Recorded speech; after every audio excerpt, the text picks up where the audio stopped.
ఇద్దరు వింటారు మన మాటల్ని. అదృశ్యంగా ఇద్దరు వింటారు, దృశ్యంగా మనుషులు వింటారు.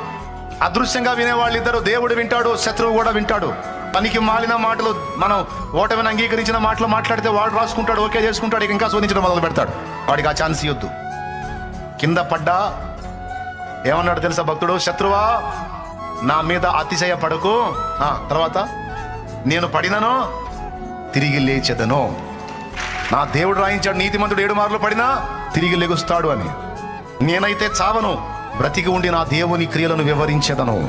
నువ్వు మరణ పడకలో ఉండి రోగివై ఉండి ఉండాలి, నా మాట ఏముండాలంటే నేనైతే చావను, బ్రతికి ఉండి నా దేవుని క్రియలు వివరిస్తాను. ఎందుకంటే నా దేవుడు సజీవుడు, సర్వశక్తుడు, స్వస్థపరచు యెహోవా, బాగు చేసేవాడు, బ్రతికించేవాడు, నిలబెట్టేవాడు. చెడిన అవయవాలను కూడా క్రొత్త అవయవాలుగా మార్చగల దమ్మున్నోడు నా దేవుడు.